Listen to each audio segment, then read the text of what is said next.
मांगने के लिए? कोविड के बाद में यहाँ पर कभी भी परमानेंट ऑफिसर नहीं आया। जो भी आया वो क्या बोलते हैं टेम्पोररी प्रभारी अधिकारी आए और ये प्रभारी राज खत्म करके लोक संख्या के हिसाब से महाराष्ट्र में सबसे ज्यादा रेवेन्यू देने वाला आरटीओ महाराष्ट्र में औरंगाबाद है 10 साल से।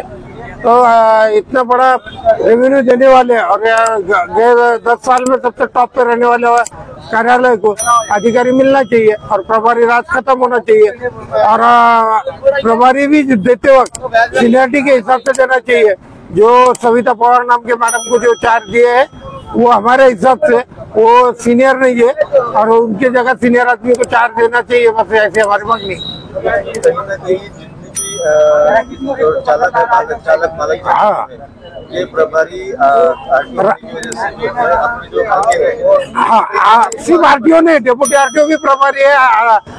ये मतलब आरटीओ प्रभारी है, डेप्यूटी आरटीओ प्रभारी है और ये आरटीओ भी प्रभारी है। क्या कहेंगे? मी रमेश पंग, भारतीय वाहन खरेदी विक्री संघटनामध्ये मी कार्यकारी अध्यक्ष आहे आणि मी आता जो आहे ह्या आरटीओचे जे डीलर आहेत यांनी जो काही स्ट्राईक केला आहे त्यांना आमचा पूर्ण पाठिंबा आहे। तसेच येथे इतका मोठा औरंगाबादचा जिल्हा असताना जर एवढी कामं जर होत नाहीयेत आणि काम होत नाहीये, स्टाफ परिपूर्ण नाहीये, तर आरटीओ अधिकारी नाहीयेत आणि इतके सतवतात आतमधले लोक तो विचारता सोय नाही। B4 मी टू व्हीलर असा हा कायदाच नाहीये B4 मीचा, तर ते इथं B4 मी घेतात, त्यांना OTP चलन द्या, OTP नंबर द्या, हे सगळं बंद व्हायला पाहिजे आणि काम सगळं सुरळीतपणे चालू होण्यासाठी आम्ही सुद्धा यांना पाठिंबा दिला आहे। आमचे जे संस्थापक अध्यक्ष आहेत श्रीयुत आरिफ खान सर हे आता बारामतीहून येणारच आहेत आणि ते पण आम्ही पण यांच्यासारखंच उपोषणाला बसणार आहे। जसे आणि आम्ही आताच जरांगे साहेबांना पण भेटलेलो आहे सगळ्यांनी, तर जरांगे साहेब पण म्हटले आम्ही तुमचं सगळं जे काय आहे ते सरकारला, महाराष्ट्र सरकारला सांगू आणि तुमच्या ज्या काही अडचणी आहेत त्या नक्की सोडवण्याचा मी प्रयत्न कराल, एवढी मी त्यांनी आम्हाला कोणतं हॉस्पिटल गॅलेक्सी हॉस्पिटलमध्ये आम्हाला त्यांनी आश्वासन दिलंय।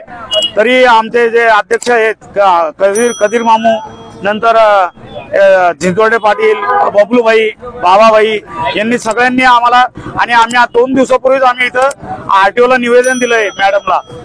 त्यावेळेस दौंड साहेब नव्हते, दौंड साहेब फक्त फोनवर बोलले, प्रत्येक वेळेस असंच करतायत आणि आम्ही आता मैत्रेवर साहेब होते तेव्हापासून आम्ही निवेदन दिलेले, कमीत कमी आम्ही 15 ते 25 वेळेस आरटीओला सगळे निवेदन देऊन झालेले, परंतु अजून त्याच्यावर काही ऍक्शन घेतलेली नाही।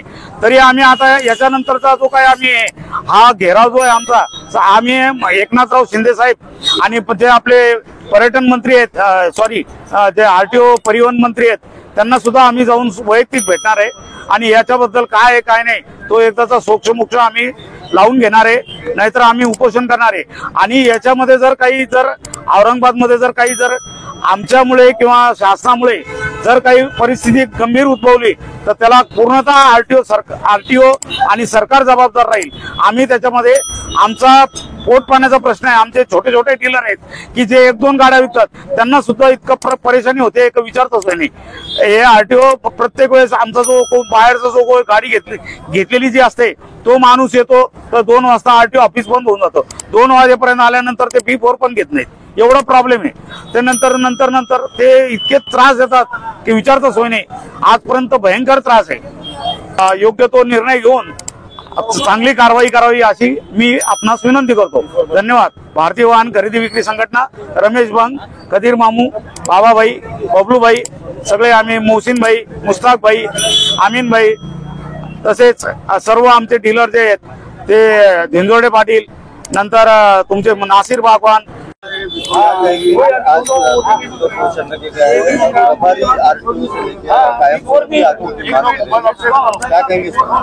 इनकी जो ये महान संगठन की जो मांग है इसको हमारा पूरा समर्थन है, बिन शर्त समर्थन है, इसलिए क्योंकि ये हमारी भी मांग है। और क्योंकि हमारी मांग इसलिए है कि अभी रिक्शा वालों के लिए महामंडल मुख्यमंत्री ने डिक्लेयर किया है और महामंडल की पूरी कार्रवाई करना है आरटीओ के हाथ में। और उसके साथ औरंगाबाद आरटीओ जो है तो खाली औरंगाबाद की नहीं, 5 जिले जो है इस आरटीओ के अंडर में है, रीजन का ऑफिस है, इसलिए यहाँ आरटीओ ऑफिसर होना बहुत जरूरी है। इसलिए हमने निवेदन दिया है, सीएमओ को भेज दिया है, सीएमओ को दिया, मुख्यमंत्री को दिया, हमारे इसको विभागीय आयुक्त और जिलाधिकारी को भी निवेदन दिया। अगर 5 तारीख तक इन्होंने आरटीओ डिक्लेयर नहीं करते औरंगाबाद के लिए, तो 5 तारीख को हम रिक्शा बंद करके कलेक्टर ऑफिस के सामने रिक्शा लगा देंगे। सर ये बताइए, जैसे कि प्रभारी आरटीओ जो कहता है, आप प्रभारी आरटीओ और कायम स्वरूपगार, इसमें क्या डिफरेंस होता है अधिकारों को लेकर? प्रभारी आरटीओ जो है तो काम करने के उत्सुक नहीं रहता, और परमानेंट जो आरटीओ रहता उसकी जिम्मेदारी रहती, उसको जवाबदेही रहती, इसलिए परमानेंट आरटीओ काम करता। इसलिए औरंगाबाद को हमने डिमांड की है कि एक तो सक्षम अधिकारी आरटीओ अधिकारी दो और 2 उप प्रादेशिक परिवहन अधिकारी दो। ये 2 उप प्रादेशिक परिवहन अधिकारी, औरंगाबाद में खाली एक अधिकारी, एक उप परिवहन अधिकारी है और वो भी काम नहीं करते, ऐसा मेरा आरोप है। मेरा नाम निसार अहमद खान है, मैं रिक्शा चालक महासंघ का अध्यक्ष हूँ।